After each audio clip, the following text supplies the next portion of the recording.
What is our dream with regard to the buffalo? Well, our elders in one of our dialogues was, we would like to see free roaming buffalo again, okay? But they're also very realistic, okay? Saying, I don't know that it'll ever happen. And in fact, some of them said, I don't know if we'll ever see free roaming buffalo in our lifetime. But maybe our kids, our grandkids, might at least see free roaming buffalo in a few places. Lo and behold, hey, we've got free roaming buffalo in Banff National Park, okay, within my lifetime. Hey, how great it is to see free roaming buffalo.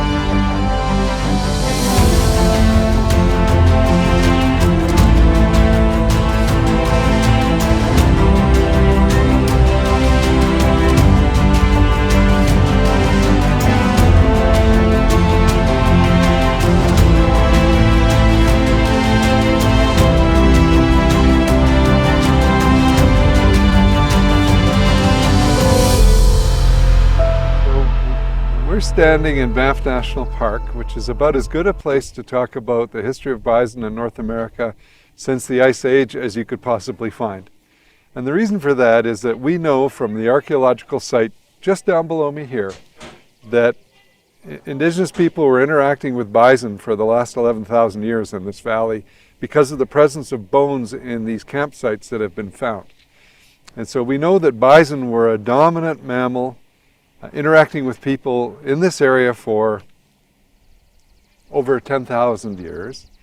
And Banff is profoundly associated with the history of bison conservation post the Great Slaughter. And the way that came about is, although Banff Park was created after the period of the Great Slaughter, so no bison were in the park area when it was created, the first action ever taken in Canada to secure an endangered species and bring it back from extinction or near extinction was taken in the buffalo paddock in Banff Park in the 1890s, when a small conservation herd of purebred bison was collected there. In addition to the story of the first herd of plains bison being maintained for conservation purposes in Banff, the great event that assured the genetics and the possibility of the return of wild bison to North America in number occurred when Michel Pablo, an American bison rancher in Montana, had a herd that he wanted to sell, and he couldn't sell it to the US government, so he approached the Canadian government. Howard Douglas, the superintendent of Banff Park, got involved. He talked to a prominent Banffite named Norman Luxton, who had connections to Frank Oliver, who was the Canadian Minister of the Interior, and the government of Canada bought the herd and shipped it north. And that's the foundation of the herd in Elk Island National Park, which is the foundation of the greatest genetically pure bison that are disease-free, that is restoring bison everywhere. And some of those bison actually came to Banff Park too at the same time. And so Banff had bison all through 100 years in a paddock below here. But because of development in Banff Park and the paddock and the fencing blocking a corridor, that bison paddock was removed in the 1990s. But with the proviso that we will study the potential for the release of wild bison in the park. And a few years ago, wild bison were returned to Banff Park. They were released, completing the circle of Canada's oldest national park, the first endangered species conservation efforts ever in Canada, which were in Banff Park, and now we've restored native plains bison to Banff National Park, and they're flourishing. So this is a fantastic place to tell that story of conservation going from the desperate situation to one where we now actually have hope for bison returning more widely across the landscape with Banff at its heart. All right, well, my name's Karsten Hoyer. I'm the Bison Reintroduction Project Manager for Banff National Park. We're standing in Banff today. It's a little bit smokier than usual because of fires happening to the south and west. But nonetheless, we're in Canada's first national park. And one of the things that we try to do in Parks Canada is manage our sites for what we call ecological integrity. And ecological integrity really boils down to the health of the ecosystem. And we know from archaeological digs that have been done and from bison bones that have cropped up here and there throughout the park, that bison used to exist here. They were exterminated essentially due to overhunting back 150 years ago, plus or minus. And that has been an absence inside Banff National Park ever since. So we used to have a herd that you could just observe by driving into an enclosed pasture right off the Trans-Canada Highway here, just below where we're talking here today. And it was hugely popular for people to do that, but essentially it was a zoo. And that isn't, having a display herd is not really in keeping with Parks Canada philosophy. So we actually closed down that paddock, drive-through paddock back in the 1990s, and we opened up a natural wildlife corridor for wolves and other predators around the town of Banff by doing so. But at the time a question was put out, why don't you just release those? They belong in Banff National Park. And that was a little bit too fast and for a big bureaucracy like Parks Canada to do, but it did plant the seed in a lot of people's minds and language in our park management plan to commit to explore the feasibility of returning wild bison. So not these penned bison, but wild bison to the park ecosystem. Because the health of the ecosystem is dependent on having all the component parts.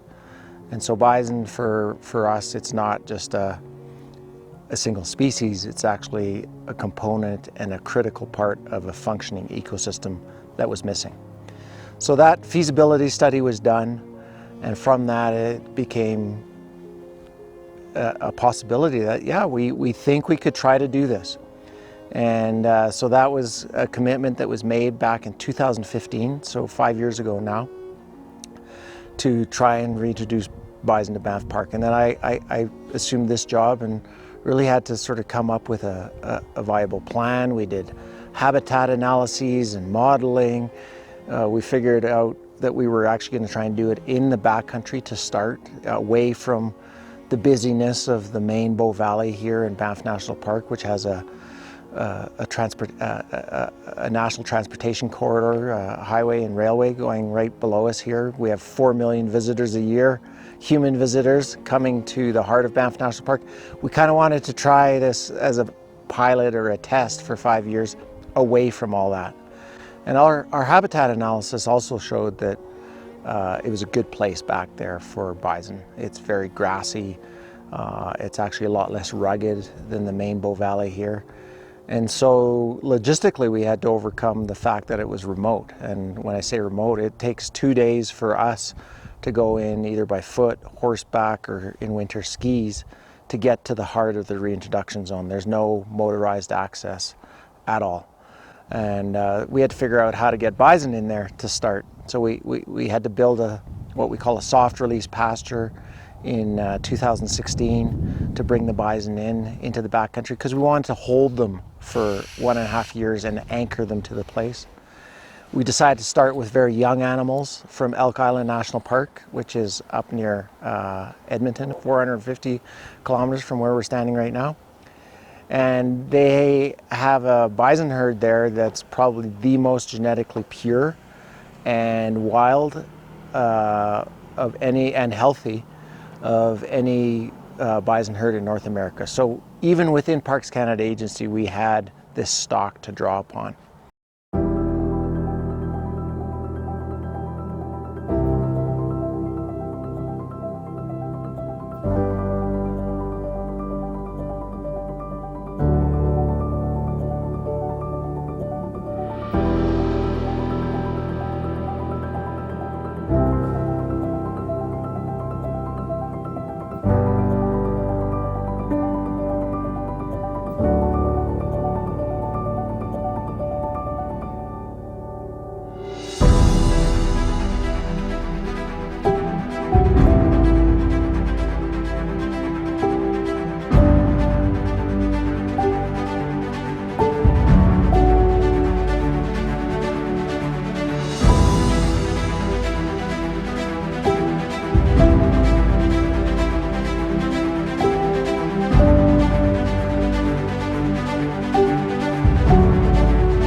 And then we decided to go and load them, 16 of them, into shipping containers. We started with 10 young females, 2 and 3 years old, that were already pregnant. So that gave us more genetic information from other bulls in Elk Island National Park.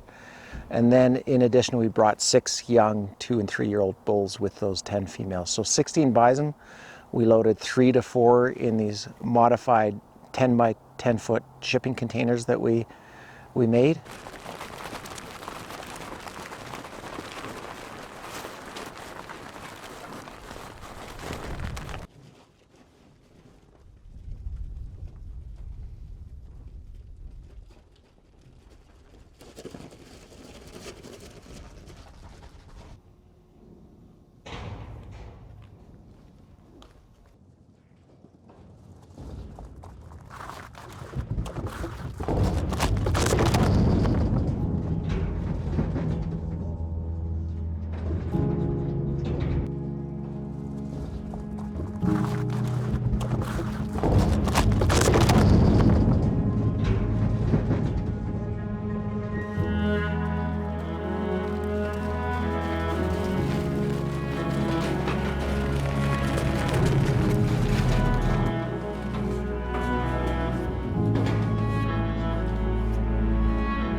Loaded each of those on small flat deck trucks.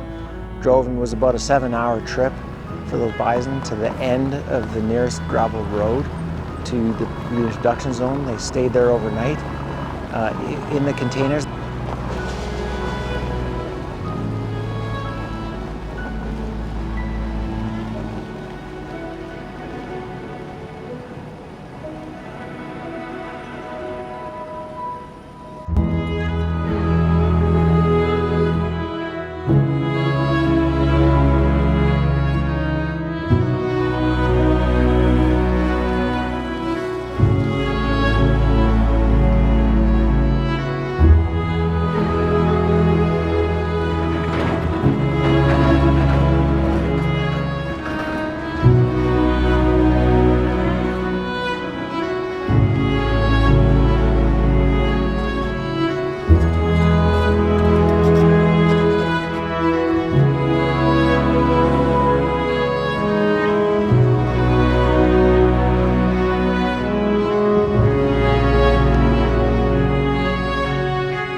Next morning we brought in what we call a heavy lift helicopter. It has the capability of lifting up to 10,000 pounds.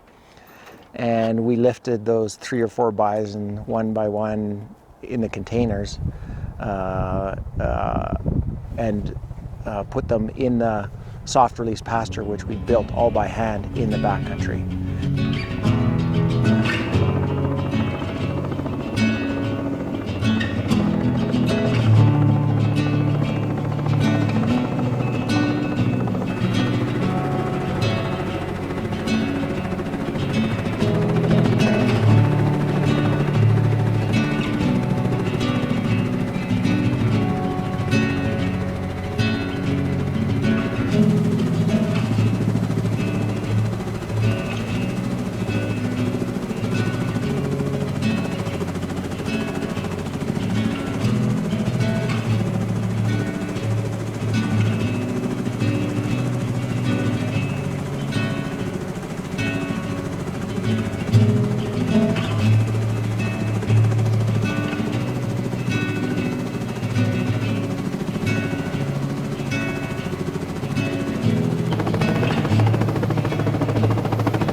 We released them out of those containers. Miraculously, they all arrived healthy, unharmed. The most serious injuries were some abrasions that they got in the containers.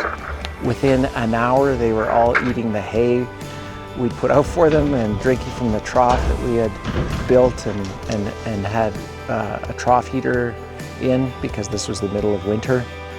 And over the next 1.5 years, we were there, one or two of us at a time, 24 hours a day, 7 days a week, skiing in and out for 9-day shifts in the backcountry to care for these animals, essentially during what was a bit of a ranching phase of the project.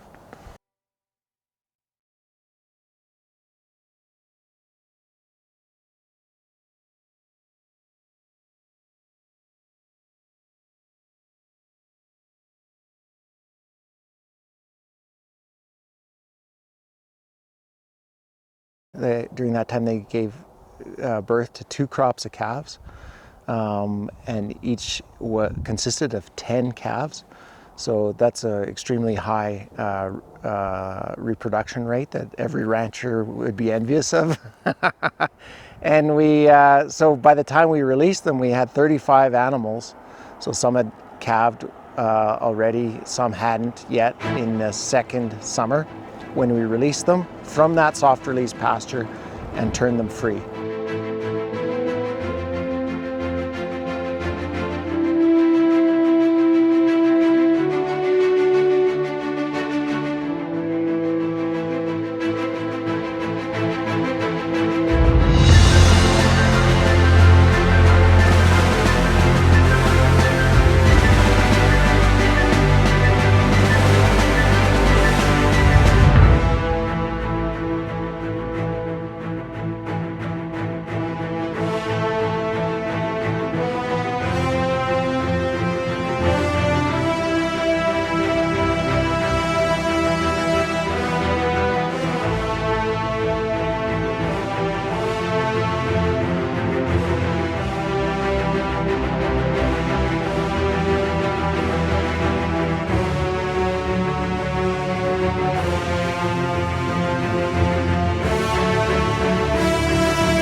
animals are very distant, but just so you know,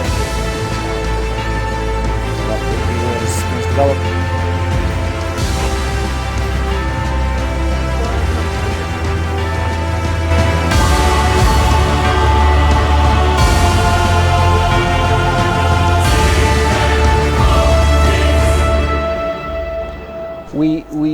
We are doing this as a bit of a trial. It's been very successful so far, which has been great. There have been a lot of unknowns that we've had to overcome, and you know, the idea has been to have them tie and anchor to a target reintroduction zone that's roughly 1/5 the entire size of Banff National Park, which translates to about 1,200 square kilometers, which is pretty huge actually. In fact, it's 6 times as big as Elk Island National Park where they came from. So these guys have a lot of room back there to explore. We released them. They did some things right off the bat that we didn't expect.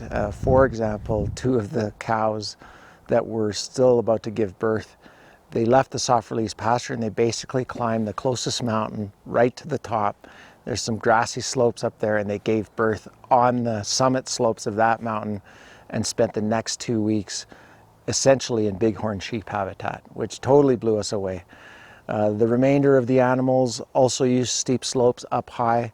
You know, now it kind of makes sense. They're probably going to the most nutritious vegetation at that time of year that's emerging as the snow has melted. This was in July 2018. And, you know, for you and me, you think about it, when you go to the garden, you'd much rather eat for your salad those, you know, beautiful, tender, small spinach shoots than the bolted, old, green, seeded spinach that's in your garden in midsummer. So they're doing the same thing, but they're kind of following the emergence of vegetation as the snow line recedes. So incredibly adaptable. These animals came from Elk Island, which essentially has no hills. It has no moving water, no rivers. And they're in the heart of Banff National Park now. And right off the get-go, right as the starter gun was fired, essentially, and we cut that gate and released them, they were using every available slope steepness and crossing rivers that was available to them. So incredibly adaptable animals. So now we're speaking here, it's September 2020. It's been over 2 years since those bison were released, so 2 years and 2 months essentially. And the original herd that we brought in of 16 young animals has grown into a mature herd of about 50 animals. So they continue to have calves in the wild. Actually, some of the first calves that were ever born in that soft release pasture have now themselves become mothers. So we have the first made in Banff wild bison moms that the park has seen, or this landscape has seen, in over 140 years since they went extinct. And the coolest thing for me, and it's actually sends shivers down my spine, is in their searching of the landscape and learning of it, they've actually, by creating new trails and unearthing old ones and revisiting old wallows, so this is places where they lie down and roll and shed their fur and also pack their skin with mud and dust to try to stave off itchy insect bites. They're actually they're reactivating these wallows that their ancestors used, and sometimes in doing so actually excavating the bones of their ancestors. So we've discovered bison leg bones, fragments of skulls in some of these newly reactivated wallows, which again just kind of sends shivers down my spine. And they're essentially able to find very quickly the places that had been used over 140 years ago. And a lot of people, when we started or even proposed this, they were saying, is this the right thing to do in Banff National Park? Has the time for bison kind of passed in the modern world? Is there enough room there for them to roam? And we're still not completed our 5-year trial, but I would say so far, the answers to all those questions are yes, it's working. Yes, they belong. They blend in.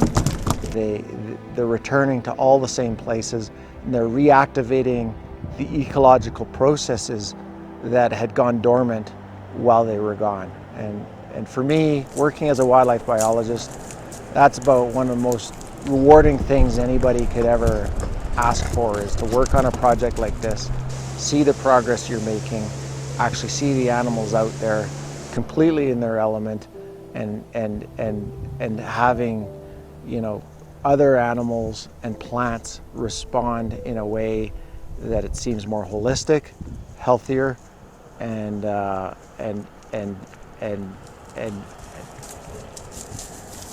more full for the landscape. There's an absence that is no longer there. Yeah. So we know that bison are a keystone species. They're a species that helps drive the shape and structure of the environment they live in. Elephants do that for the savanna in Africa. Bison are the things that do that for grasslands in North America. Without bison in the landscape, you don't have all the pieces to make the landscape ecology function well. And we know that the wonderful story is, as soon as bison came back into Banff Park, magpies started landing on their back and plucking hairs to line their nests.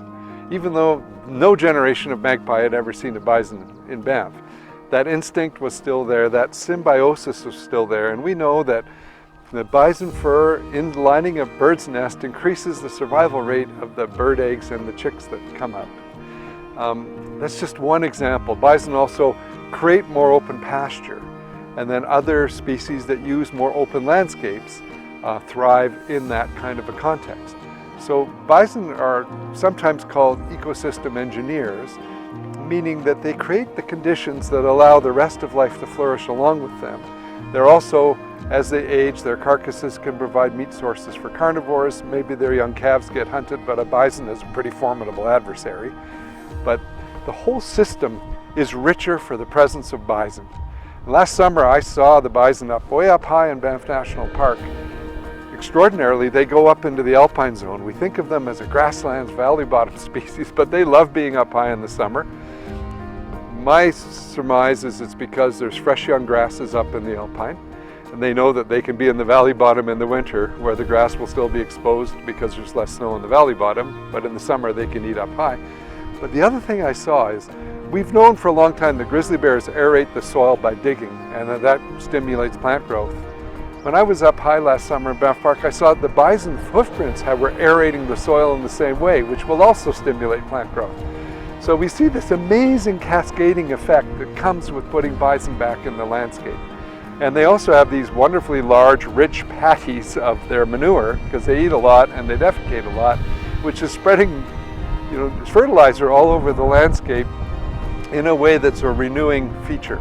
So the return of bison to Banff National Park is fundamentally important to the park's ecology, but it's also important to the sense that with national parks and with species restoration, we can actually make the future brighter instead of all this doom and gloom about species extinction, which is entirely a legitimate concern. We have a very serious global biodiversity crisis going on. But here, with bison coming back, we're actually going in a different direction from negativity into one of hope and positivity. That's why this story of bison in Banff National Park is so much a critical part of the story of bison in the 21st century. You know, a huge part of this project, it's obviously about ecological restoration, it's about ecological rejuvenation, but it's also about Indigenous reconciliation. And bison were to the Plains people what salmon were to the interior cultures, and what caribou are to northern Indigenous cultures. And so there's obviously been huge interest from many of the Treaty 7 nations in this area, and involvement. And I think one of the things that we've done a lot better on this project than we've managed to do in the past is involve those Indigenous nations right from the get-go, and particularly around the sort of spiritual preparation for the project, for the arrival of these animals, for the taking of them from one territory and bringing them to another, and for actually preparing the animals themselves for what our hopes and even expectations are for them. And I was actually just out last week with members from one nation who are doing a traditional ecological knowledge study in the bison reintroduction zone. And we really all agreed that, a large part of the success so far can be attributed to that spiritual, to our attention collectively to that spiritual element of the project. And so now, several members of those nations are getting out in the zone. They're seeing some of the bison, and I think, this project is not just about returning bison to Banff National Park. It's about, showing the possibility, the plausibility of being able to bring back North America's largest land mammal to parts of its former range, and actually to inspire others to potentially undertake similar reintroductions. And as I'm out there with several of these members of First Nations, and as I'm working with them sometimes on their home reserves and sometimes out here, that is a huge element that I feel and value of this project. Is it's really inspiring a lot of people, and it's showing them what's possible.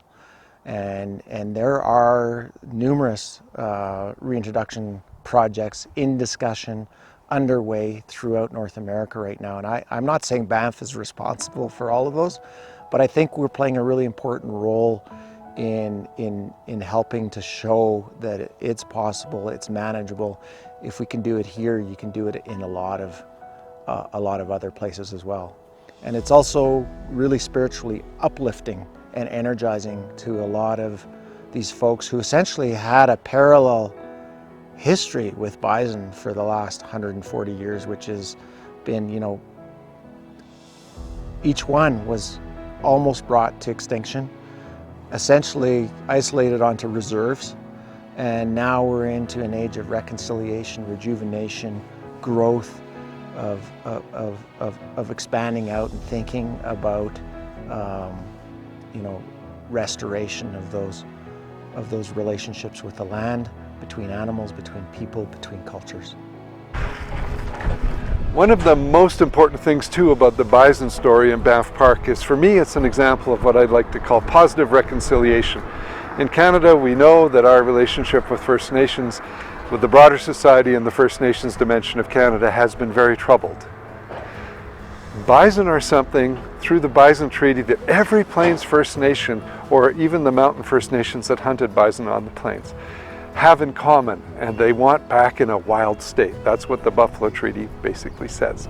There are a bunch of reasons for why they want those, but that's something they want. So when you put wild bison back in the landscape, it's a positive act of reconciliation. It's not an apology, it's an advance. It's engaging with something that is fundamental to the cultural story of this landscape, that is a deep aspect of Canada, of the landscape, and wild bison coming back represents something positive in the space of us moving forward with reconciliation in the 21st century. That's really important to me too. So as we're here, and the bison have came back to Banff on February 1st, 2017, after over decades of effort and 8 years of total campaign on bringing the bison back. But what's really interesting is when you think about this place that's here behind me, this is a place of passage, of movement, of community coming over. I mean, Banff National Park is a World Heritage Site, but it was one for 13,000 years before we even had the concept. The Shuswap from BC and the Tenaha and the Salish would used to come here and exchange salmon for bison. With the Stony Nakota, the Blackfoot, the Cree will come here too, from the plains to the mountains. And this place has always been in between. And there's a mountain that's behind me, that little bump there that we wouldn't call a mountain in Banff, but it's right in the center of town. And that place is where all the rivers, the 40 Mile Creeks, the Bow River, the hot spring comes in the front, and it's a very sacred place. This being a place where people have done quests in the past, where they lay their weapon down and they change. And when you come on the Trans-Canada Highway built from BC, or when you arrive from Calgary, it looks like a buffalo. For many years, people informally called it Sleeping Buffalo. Formally, it's Tunnel Mountain. Tunnel never happened. That's another story of something that never happened, but we call it Tunnel. And in 2016, over 300 nations under the Buffalo Treaty came for the annual gathering. And they passed a resolution to say, hey, two things is important. Buffalo is not sleeping anymore. The buffaloes are coming back. So it's not Sleeping Buffalo, they're not sleeping. And it's time to change the name of that mountain. Actually, it's time, because this is exactly what it is. It is our sacred animals. This is the symbols of all of us for 13,000 plus years coming in. So it's a sacred buffalo, but he's the guardian. He's the guardian of all of us who've been coming in and out, and all the people around. We manage the sites for all Canadian. Banff National Park, we manage for humanities, and this is the mountains where all the medicine is our guardian. This resolution to the Buffalo Treaty came in 2016, and I think that in 2020, it is time for all of us living in Banff, in the valley, in Canada, to say, hey, you know, there's no tunnel. There's never been a tunnel. It's always been a buffalo physically and spiritually. Let's call it back Buffalo Mountain. So a lot of us are starting to get back on the campaign, and I think that's a great action that follows the step and the leadership of the Buffalo Treaty, which is very important. And at the moment, the Buffalo Treaty is 30 nations in BC, in Alberta, in Saskatchewan, in Manitoba, in South Dakota, in Wyoming, in Idaho, in Montana. We're talking with people in, actually right after, in New Mexico, the Great Plains, where this animal was. And I say buffalo for a reason. If I want to talk about the furry animal, who's a keystone species to so many other, it's a bison. But when I want to talk about something that's more than that, it's more than the physical being. It's a cultural relation, it's a spiritual relation. Actually, it's an all relationship of how we interact together. I call it the buffalo. Nistuan na coke. Ikas kiniwa. I naksix. Kain now. So kita piwa. Nuktu tsitapi. My name is Lowhorn. I'm of the Small Ropes Band. I belong to Kaina, better known as the Blood Tribe, and we're of the Blackfoot Confederacy. Hey, we need to gather our people to again see if we can bring that buffalo back into our midst, so that the young people, when they hear these stories, when they join the societies, the ceremonies, when they hear the songs, they will know what it's all about when they see that buffalo on a daily basis. In the winter of 2013-14, in fact, the drafting of the Buffalo Treaty took place right here at the University of Lethbridge. We invited people from all the other tribes. We gathered here at the university, and we worked on drafting the Buffalo Treaty. And in September of 2014, that Buffalo Treaty was signed on the Blackfeet Reservation in Montana by 4 American tribes and 4 First Nations. And since then, the signatories to that Buffalo Treaty has increased to about 28, 29 tribes now. So we have that many tribes that have now signed the treaty. And we're expecting more signatories to come. We've got indications of interest, with regard to the Buffalo Treaty. But one very important part of this whole thing was that, yes, it's one thing to think about the buffalo and our culture and how we're related to the buffalo through our songs, our stories, and ceremonies. But that buffalo also is very important to the land. It brings about a balance in that land, to the land. You know, in modern lingo, you can talk about, put it in terms of eco-balance, and it brings birds and plants that have disappeared, but if that buffalo is there, it comes back, and so on. And it brings back health to the earth, and so on. And when it brings health to the land, you can be sure that our people will be healthy again too. It brings back that health because our whole existence is related to the health of the land. See? So that's something we human beings have to rethink, how we approach our relationships to the land and to other animals, the animal and plant kingdom. See? And that's what Native people have always been talking about, is this holistic approach. And the buffalo is such an important part of bringing that holistic picture, bringing about an eco-balance. See? So that's the story about what the buffalo is all about. For Blackfoot people, it is culturally a keystone species. Eco-balance wise, it's a very, very important animal. There's some cases where we as humans have gone overboard and we need help.